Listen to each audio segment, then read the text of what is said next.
ಈ ದೇಶ ಹಿಂದೂ ರಾಷ್ಟ್ರ ಆಗಬಾರ್ದು ಯತೀಂದ್ರ ಹೇಳಿದ್ದಾರೆ. ನಿಮ್ಮ ಅಭಿಪ್ರಾಯ ಏನು? ಯಾವುದು?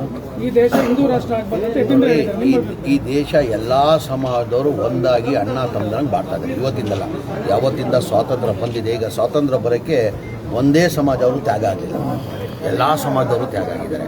ಹಾಗಾಗಿ ಅವತ್ತಿಂದನೂ ಎಲ್ಲ ಒಟ್ಟಾಗಿ ಬಾಳ್ತಾ ಇದ್ದೀವಿ.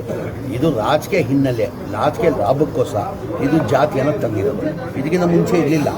ಈ ಪೊಲಿಟಿಕಲ್ ರಾಜಕೀಯದವರು ಇದು ಜಾತಿಯನ್ನು ಮಾಡಿದ್ದಾರೆ.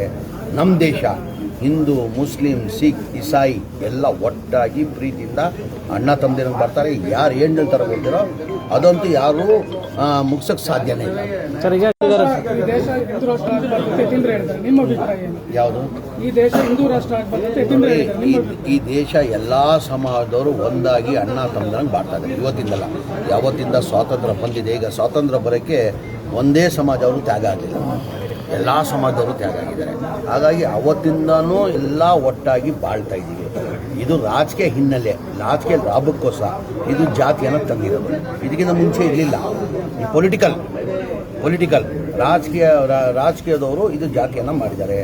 ನಮ್ಮ ದೇಶ ಹಿಂದೂ, ಮುಸ್ಲಿಂ, ಸಿಖ್, ಇಸಾಯಿ ಎಲ್ಲ ಒಟ್ಟಾಗಿ ಪ್ರೀತಿಯಿಂದ ಅಣ್ಣ ತಮ್ಮದಿರಂಗೆ ಬರ್ತಾರೆ. ಯಾರು ಏನು ಹೇಳ್ತಾರೋ ಗೊತ್ತಿರೋ ಅದಂತೂ ಯಾರೂ ಮುಗ್ಸೋಕ್ಕೆ ಸಾಧ್ಯನೇ ಇಲ್ಲ. ಈ ದೇಶ ಹಿಂದೂ ರಾಷ್ಟ್ರ ಆಗಬಾರ್ದು ಯತೀಂದ್ರ ಹೇಳಿದ್ದಾರೆ. ನಿಮ್ಮ ಅಭಿಪ್ರಾಯ ಏನು? ಯಾವುದು? ಈ ದೇಶ ಹಿಂದೂ ರಾಷ್ಟ್ರ ಆಗಬಾರ್ದು ಯತೀಂದ್ರ ಹೇಳಿದ್ದಾರೆ. ನಿಮ್ಮ ಅಭಿಪ್ರಾಯ? ಈ ದೇಶ ಎಲ್ಲ ಸಮಾಜದವರು ಒಂದಾಗಿ ಅಣ್ಣ ತಮ್ಮದಂಗೆ ಬಾಳ್ತಾ ಇದ್ದಾರೆ. ಇವತ್ತಿಂದಲ್ಲ, ಯಾವತ್ತಿಂದ ಸ್ವಾತಂತ್ರ್ಯ ಬಂದಿದೆ. ಈಗ ಸ್ವಾತಂತ್ರ್ಯ ಬರೋಕ್ಕೆ ಒಂದೇ ಸಮಾಜ ಅವರು ತ್ಯಾಗ ಆಗಲಿಲ್ಲ, ಎಲ್ಲ ಸಮಾಜದವರು ತ್ಯಾಗ ಆಗಿದ್ದಾರೆ. ಹಾಗಾಗಿ ಅವತ್ತಿಂದನೂ ಎಲ್ಲ ಒಟ್ಟಾಗಿ ಬಾಳ್ತಾ ಇದ್ದೀವಿ. ಇದು ರಾಜಕೀಯ ಹಿನ್ನೆಲೆ, ರಾಜಕೀಯ ಲಾಭಕ್ಕೋಸ್ಕರ ಇದು ಜಾತಿಯನ್ನು ತಂದಿರೋದು. ಇದಕ್ಕಿಂತ ಮುಂಚೆ ಇರಲಿಲ್ಲ.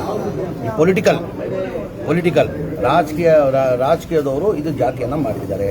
ನಮ್ಮ ದೇಶ ಹಿಂದೂ, ಮುಸ್ಲಿಂ, ಸಿಖ್, ಇಸಾಯಿ ಎಲ್ಲ ಒಟ್ಟಾಗಿ ಪ್ರೀತಿಯಿಂದ ಅಣ್ಣ ತಮ್ಮದಿರಂಗೆ ಬರ್ತಾರೆ. ಯಾರು ಏನು ಹೇಳ್ತಾರೋ ಗೊತ್ತಿರೋ ಅದಂತೂ ಯಾರೂ ಮುಗ್ಸೋಕ್ಕೆ ಸಾಧ್ಯನೇ ಇಲ್ಲ.